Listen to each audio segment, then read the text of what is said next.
Hey, it's Tom Saviella here. I hope you enjoyed our show, Talking Maine with the Bowtie Boys. It's a resource that we're able to bring to you through Mount Blue TV. If you would consider making a donation to Mount Blue TV, you can go to the website and it'll take you right to that place where you can do that. Let's keep Mount Blue TV going. It's a gem for the area and helps our show stay on the air.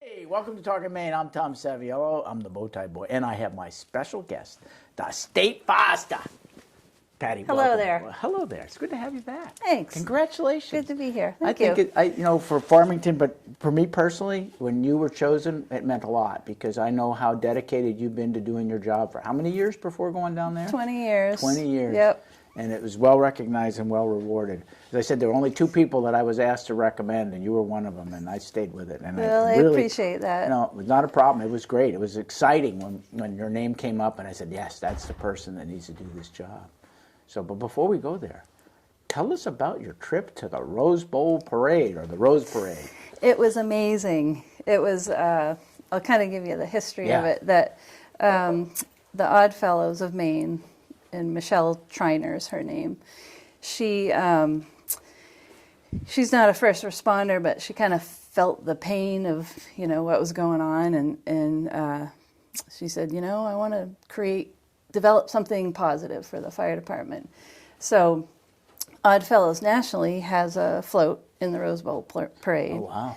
And so any state can pay for someone to be on the float. So it's 10 grand a person. 15 people on the float, so 150,000 to make that float. Wow.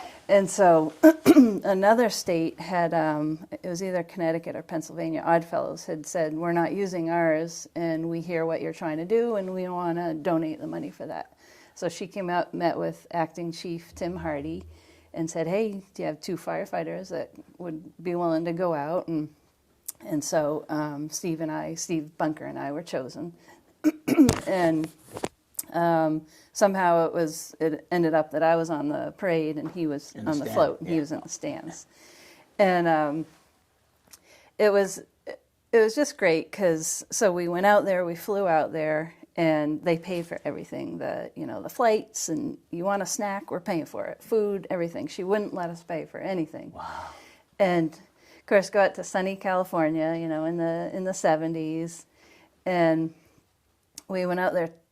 We flew out, and then the next day we were helping on the float, and it's this big warehouse with half of them in it. And you walk into this warehouse, and it's just overwhelming flowers. Wow. And it's to come from Winter, Maine to flowers. And just these floats are amazing. They have to be something like 90% flowers. So each flower is put in this little, a florist would know what it's called, the little container. Vial like that. Yeah. So each flower is put in a vial and then stuck on the float. And so we went, and the day before the first, we helped with that, although most of it was done. And then they have a judging committee that goes around. So those of us on the float had to be in uniform on the float, and the judges came around. There's about 15 of them, and you had to act like you were in the parade. Oh, so in this warehouse, it was kind of funny, and the music playing and stuff like that. And our first responder float, that's why she thought of it, and our float didn't get a. You didn't get a prize. Didn't get a prize, but that's okay. So the whole theme of the Rose Bowl Parade this year was hope, and then that's why the Oddfellows said we're going to have a first responder float. First responders bring hope. The Oddfellows in Rebecca's honor, each and every one of them, all across the country. It took a whole lot of red carnations to create that life-size hope and ladder you see there. Some folks from 9/11. that had responded, just kind of all over, different police, EMS, you know, that kind of thing. And obviously we were there for a very sad reason, but I truly think it kind of focused people on some positive, and, you know, people were watching. And so the day of the parade, we get up at 4 in the morning and get on the float at 5 in the morning, and it's dark out. We're on Colorado Ave in Pasadena. And so it's just the floats lined up, and we're all tied in. Oh, you are tied in. Yep. And you have to, of course, sign this waiver that says if lightning hits you, if the float burns up, you fall out, it's your own problem. If we run over you, we're sorry. Yeah, sorry. You were sorry. You accept it. So, so we're lined up. It's dark, and everybody's waiting. And of course, on Colorado Ave, there's a bunch of side streets. And of course, the parade is floats, horses, and bands. So we were number 54 in the lineup. And as it got going, 54 total. So when we started, it was just the floats. And then as the parade gets going, a horse troop, a band And keeps then feeding. Okay, yeah. Right, Okay, all right. Yeah. And what's very cool is the driver of the float, he's in a little 4 foot by 3 foot wide space way in back. Oh, in back. In back. And he's got a bank of video screens. So he really doesn't have a window. No, he's in back. And then there's a spotter and a little, I mean, they were cramped, you know. He's in front, being the eyes. There's a little screen he's looking out, telling this guy, whoa, slow it down, speed up. And then each float has a guy in a fancy white suit on a white scooter who is watching the float, keeping eyes with the guy in the front who's behind the screen, you know. Wow. So it was very funny. And so we were going along, and people were really, when our float came along, people were really cheering, and we were like, that's very, wow, you know, very cool. And then we figured out, so we had this horse, all women's horse troop in front of us, beautiful clothing and the beautiful horses and stuff. And there are 3 guys behind them in white jumpsuits, one with a garbage can on wheels, one with a shovel, and one with a broom. And we figured it out that they were cleaning up, and they were clapping. They were for the that. poop guys. So, but they were funny too, because they'd scoop it and then they'd run over to the crowd, and so the crowd was cheering for them, because they're like, "Yay, the little guy!" And we figured out it really wasn't as much. You know? So literally in the float, it is actually flowers. It's not petals. They don't break the petals. There are some petals, so but and it can be, just has to be vegetative material, 90%. So the fire truck that we had was olive tree leaves on the top, and so it was pieces, you know. Fascinating. But very creative floats, amazing floats, you know. And then, of course, we're on it for 4 hours. 4 hours. 4 hours it took. And just this ocean of people, And it was cute because you'd be waving, and I had these white gloves that are a little too big for me, and I looked like Mickey Mouse with my big white gloves, but I didn't care. And so we'd go along, and you'd be waving, and then the float would stop because maybe the horses were doing something, or the bands, and it's 5 miles, and everybody would stop waving because you've stopped. And then the float would start again. Everyone's still waving. It was very funny. And I felt bad for the bands because they're performing 5 miles. 4 Amazing. hours, yeah. For 4 hours, yeah. And people were just great. I mean, it's just such an amazing event because people are into it. They spend the night on the street. Yeah. You know, so they can be in front. People in the stands. So Steve and Michelle from Oddfellows was in the stand, one of them, and I never saw him. But when we were going along, at one point someone yelled, said, "Patty," and I looked to the right, and there was a big UMF banner. Oh, no kidding. Yeah, so I don't know who it was, but that was very cool. And then we were 3 miles into the parade, and one of the Oddfellow guys that was kind of lower on the float, he slumped over, so he was out. So we're yelling, "Stop the float! Stop the float!" And the guy in the scooter's going, "We stopped the float for nothing," because it's a big deal. And finally he figured it out, and we're all trying to get unhooked. And he had a diabetic issue, but he was in the sun, and we were 3 miles in, and you tend not to drink because you don't. Yeah, you don't want to go to the bathroom. Yeah, because you can't get off because the scooter guy's going, nobody gets off. So anyway, things kind of stopped, and he was taken away in a ambulance. Oh my goodness. And at one point too, you turn this corner and there's this bank of cameras. Al Roker, just it was amazing. Did you meet Al? No. Oh, I thought so. Somebody should have said, "Who's that with Patty?" instead of Al.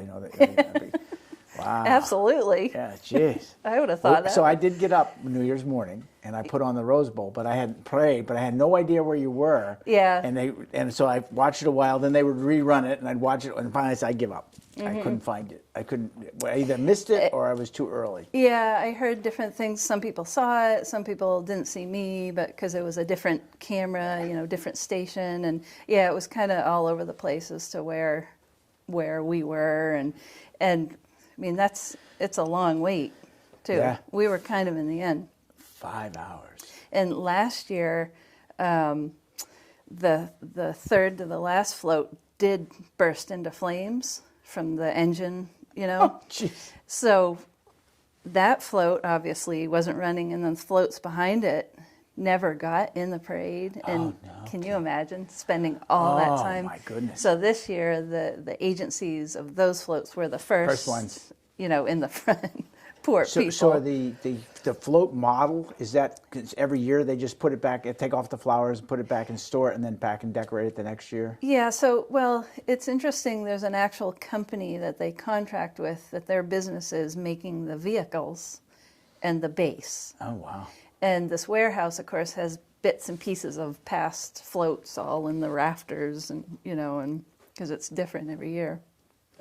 But very creative. I mean, it's unbelievable. Have you ever been out there at it? I've been to California, but not to the parade. Not the down parade. in Southern California. Ben was up in Northern California, so I spent time up there and then went down to see the sequoias and Yosemite, but didn't go all the way down to that area. It's a once in a lifetime thing. Yeah. It was just amazing. Maybe I'll get in the parade next year, Do it. I think we should do one in Farmington. So in the fall, kind of a harvest. We should, farm. If you think about it, and we got to go talk about forestry, but you're absolutely right. Fall, after Labor Day, nothing happens. Remember when we had the firefighters parade here? Yeah. How many people came into town to watch Yeah, that? yeah. Because there's nothing, once we get past Labor Day, there's nothing that happens really other than yard sales and stuff like that. Nothing in the community that happens. So if you did a Harvest Day parade before the Chester Greenwood Day parade, and people challenge them to do something around the harvest. That's 90% vegetation or organic kind of thing. We could put the Forest Service could have their own float in there.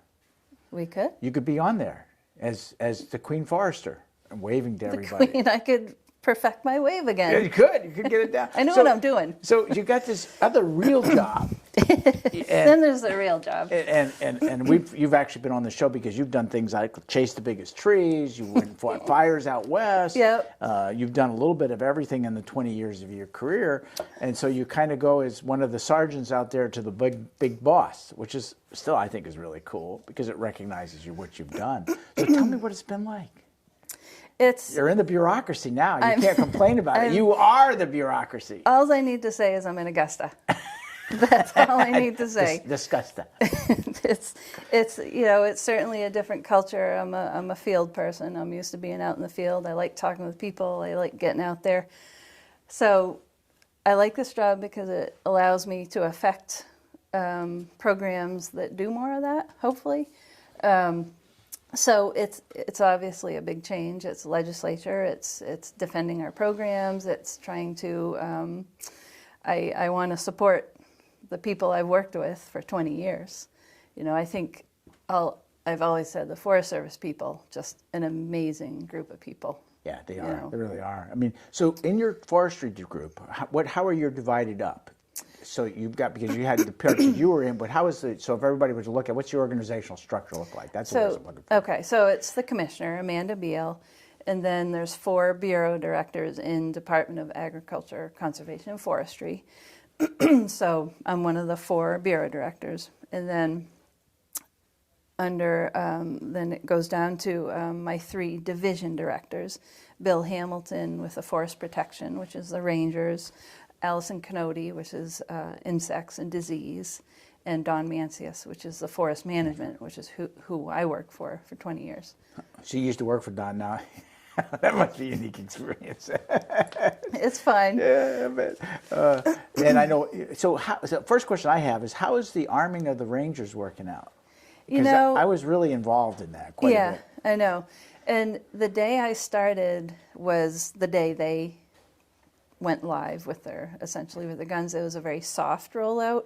Really, nobody even notices anything about it. Yeah, I know that was a very contentious bill for a long time. Certainly was, yeah. But I had this feeling, and I was certainly on the Rangers side, because I just know they get exposed to stuff, and oftentimes you might be the first one to get called to show up at a domestic violence thing. Yeah, it's a safety item. I mean, the mission is fire and forest protection, and always will be, and that was the point. It's a safety item, you know. But certainly if they're remotely near, there's an event and they can be of assistance, they're going to go. But, you know, always the message was the fire and forest protection, It's number because one. they are the fire department for the unorganized, you know, more than half of the state. And then there's a lot of fire departments that are disintegrating, or their towns are giving up, so we become the, you know. Oh, was that right? But yeah, that's to fight the woods fires, Woods not fires, the right. structural fires. Right, right. Of course, we did have that little controversy as I finished up my career on fire permits. Yep. And that seems to be working okay now? And that's gone through the legislature, that it's a free online system. Yeah, that was a little bit of controversy there. That had your fingerprints on it. A little bit, yeah, you might say. And it was like a fun exercise. But you know the story of that. I'm home one Sunday and Eddie Hastings calls me on the phone. Yep. All upset that his permit program wasn't going to work anymore. And he explained to me what's going on. I said, no, you got to be kidding me. Got down here and found out that somebody had decided that this is how it was going to be. And the other private programs weren't in place. Mm-hmm. So I said, this is ridiculous. So I put a bill in, and I got everybody to sign it. What was, and long story short, what was neat is I had as many Republicans that were so aggravated at the fact that there had been changes made without real good input, and that they carried the day, because the governor did veto it, but they're the ones that went out and did that, like Jeff Hanley, basically, who was an assistant fire chief in his town, says, no, we're going to fix this. That's a big demographic. Big demographic. So it was pretty cool. So Yeah. So get some fun forestry facts. Okay, I have some. These are 2017 facts. So, of course, we have 17 forested acres. 17 million. 17 pretty small. God, we got quite a bureaucracy for 17 acres. Holy mackerel. 17 million forested acres. Softwood type makes up 7 million acres of that. 67% of the forests are fully or overstocked. How many trees over 1 inch in diameter do you think we have in the state? Over 1 inch in probably in the 20 million. That's 24 billion. Oh, 24 billion. I forgot the B. You forgot the B, but that would have been close. You were thinking billion. I was I'm pretty thinking sure. Wow. So the volume of trees in Maine, 205 million cords. That's merchantable. And the annual growth is 6 million cords. So every year we're growing. What's that percentage work out to be? About 4%? About 4, yeah. And we remove an average of 4 million cords a year. So we're net growth. And interestingly, an issue is we're losing, 8,000 acres a year on conversion. So it's going to like solar farms or back to farms? Mostly that number, because solar wasn't part of these numbers. Houses, and we're growing houses and clearing for, and part of that's agriculture, which you know. I know that the guys up in Avon, Adams Logging, that Greg Adams Logging, when we were dealing with this whole biomass issue around another issue we won't talk about, and how many jobs they might lose as a result of that, he told me that he does do biomass harvesting for people that want to convert back to agriculture. Yeah. That he's going in and clearing land because somebody said, I've got a nice piece of land, Yeah. and I have a market to get rid of this wood, take it. Yeah. And that then the person, which I did not know that was happening. And that's an interesting kind of nexus with our department, is we have agriculture, which is bigger, and forestry. And of course, we're, I'm advocating for management and forests. And agriculture, of course, is advocating for more farms and growing farms. And so it's an interesting, dynamic. They're both good things, Yeah. but we need to figure out that balance. Now, do you get out in the field a lot? No. Oh, sorry. Gee. With the legislative season, obviously it's harder. And actually today I made a commitment. I'm going out to meet with one of the district foresters because I said I've got to get out. See, I gave you a good excuse to come on the show and then go out. I got to get grounded, but and get out in the field. This summer, once legislature's over, it's much easier. I'll get out more, and I want to. That's how you really you just find out what's going on. Understand. This was the best part of my job when I worked up in Bangor, in the forestry part of the business. Is I was literally out every day doing something, someplace. Yeah. I mean, I covered the whole Northeast, so I would either be up in Clayton Lake, or I could be over in Stratton, or I could be out in Pennsylvania. But it was just the only way you're going to know what's going on. Know what's going on, and then you have a handle on what the problems are and what the opportunities are that's out there. Yeah. Now you do have the enforcement responsibility under your wing of the forest. Yep. So how does that work? So both the Forest Management Division, they enforce water quality laws and some harvesting laws, and the rangers do a different suite of laws. And we're more and more getting into the enforcement arena, which is a challenge as well, because I truly believe we need to be out in the field assisting and teaching, and we've got to maintain that. And the good thing about our enforcement philosophy, though, is Forest Service has always been very strong about we're intervention and education about it. We're not out, boom, nail you, and it's a very strong message that goes to the field that you help folks, and kind of enforcement action is the last. That's good to hear. I know years ago when LERC first existed, and one of the guys was very strong as an interpretation of intermittent brooks. Yeah. So that if you had a skid trail, he called it an intermittent brook. And I went out with him one day because the guys asked me to go out and spend some time with this guy. And I can remember going past every little divot in the ground.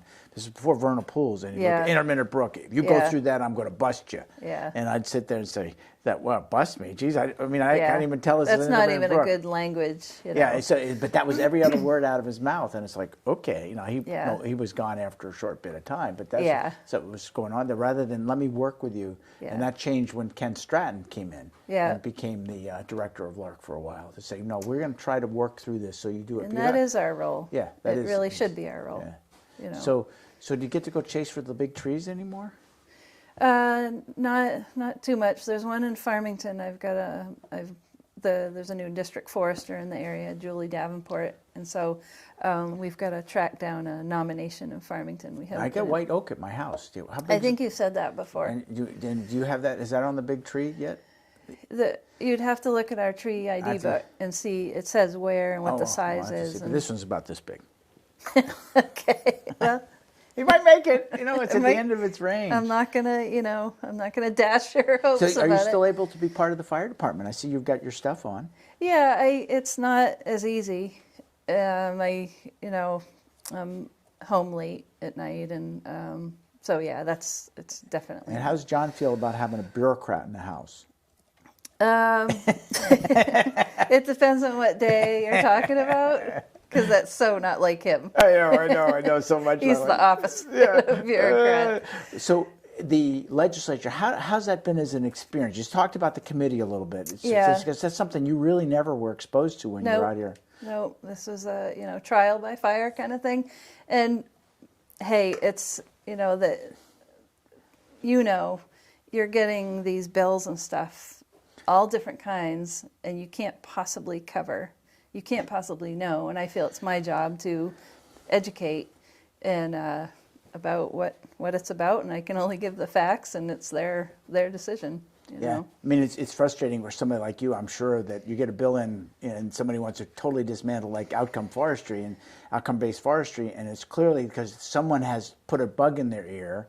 And They have no idea what they're asking about, but they figure it's a good bill. So you're now going to have to go spend an inordinate amount of time trying to explain to everybody. Which is okay. It's a good opportunity to educate about it. Maybe it was time. Maybe that's a sign that... I think the frustration you're going to have is in the next legislature that comes in, the same bill will come in again, and you'll be over there explaining again, because we have about 60% turnover in the state House. Yeah. And that's, so it's a regular session, and we're putting in a few bills, and next session is definitely going to be interesting. And then you're fortunate because you do have 3 Franklin County guys on your committee, so they're going to protect you. Feels like home. It feels like home. Is this Russell? Feels like Tom, my people. Tom and Randy. They're all there, and they're great. The Ag Committee is a nice committee. I mean, I was on it. And they really are thoughtful, and it's really nonpartisan. It really is a nonpartisan committee, and of course Craig is the chair. And that's what's come across, is I haven't really seen any partisan decisions. They're actually trying to find out what's the best thing to do. So when Patty Cormier finishes her run as the state forester, what do you want to have as your moniker out there that you accomplished while you were there? Oh, that's a good question. A lot of people have asked that what do you want your legacy to be? And really, I don't think I've developed that yet. I'm kind of in my evaluation phase of what is needed given these times of change and energy issues, and so I don't have a good answer for you. Well, that's all right. It's still good because you're still developing. Yeah, that's good. Well, next time you come on the show, I'll ask you again and see what I it have is. homework to do. I mean, because you are the first woman forester too that we had, right? First woman state forester, but not first woman director. Sue really? Bell. Oh, Sue Bell. Oh, that's right. Sue Bell under when the I Angus started, she was in her third year. She was under Angus. Yeah. I know Sue. She's a good lady too. Yeah. So where have you gone in the state? I know you don't get out more, but where that you hadn't been before that was really kind of interesting to you? Well, of course, when I first started, it was May 20th of last year, and it was in early July, that I find out we're hosting all the state foresters from the country. Oh, jeez. And actually, it was the Northeast Midwest State Foresters Association, and Doug Denico had offered come to Maine, and it was up in Presque Isle. So we were deep into planning for all these folks, and getting out and touring, and so I hadn't spent a lot of time up north in Presque Isle area, and that was nice to get out. And since then, I have been last summer when I was getting out up north more, and that's what I'd like to do. Of course, I used to live down east for 10 years in Princeton, so I was familiar with that area. I've kind of been there, and of course southern Maine, and so northern Maine I do want to get out more. Well, if I forget, let's put up Patty's phone number and contact information just in case somebody wants to call her and complain about something. Here it is. It's 215-9584 and MaineForestService.gov. Now, do you have your own Air Force too, don't you? Yeah, we have a fleet. And actually, we have a bill in the legislature for a new helicopter. We've got 6 helicopters right now and 2 fixed wing, and 4 of the helicopters are Huey's Vietnam era, and so they're federal property essentially, and so that leaves us with 2 helicopters, and the federal government at any time could ground the Hueys, and they're only for fire. And the bells, the 2 we have, and a new one, we've gotten heavy into rescues. So really? Warden Patrol is calling more, State Police is calling more for assistance, because you figure if there's a hiker that needs medical supplies, how long it's going to take, and you get 30 firefighters trying to get up there carrying someone out, where we can go pick them off and short line and take them out. Wow. So more and more, I think for 2019 did 12 rescues, and 2018 did none. So it's a growing field. We're the only agency with helicopters. Do you get to ride in your helicopters? Yeah, I love it. Yeah, good. Take advantage of it. Good for you. Yeah. That's got to be. And then how many people in the department, roughly? It's, of course, we've got a lot of vacancies, which is a big issue, with, especially with the foresters and the rangers. Looking at, it's in flux a little bit, but 149, 150. But we're facing the workforce shortage, like anybody is, and looking 5 years ahead, that's going to be an issue. The people that work in your department, do they need a forestry degree, or do you look for that? Well, foresters do. Foresters. The rangers, they have to have some natural science 2-year degree kind of education. So it sounds to me like in the statewide, there's opportunity for forestry as an occupation, as a profession. Oh, there's jobs. Yeah. And it's a great. Yeah, it's a great gig. I great loved it. gig.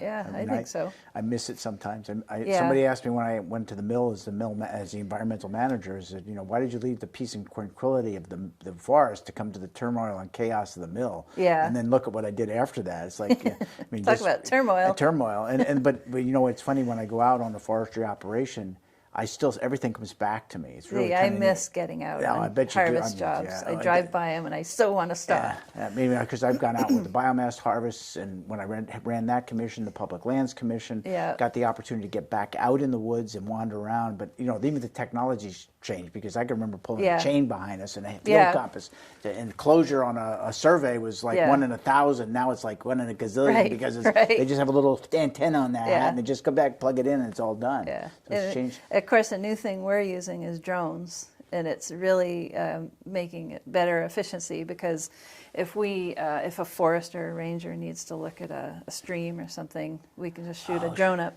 And for firefighting, lightning strikes will go through. They'll go around, put the drone up, and see if there's any smokes. So it saves, hey, can you fly the helicopter for this? And so it's way enhanced efficiency. Wow. Well, Patty, this is great. This is just, I love talking forestry. So maybe I'm going to take a ride with you this summer. Should. So I'll send you a note. That'll give you an excuse to go out in the field. Just don't tell the big boss that we're going out together.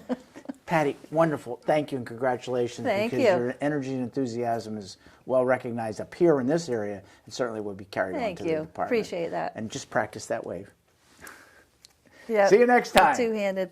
Two-handed. See you next time.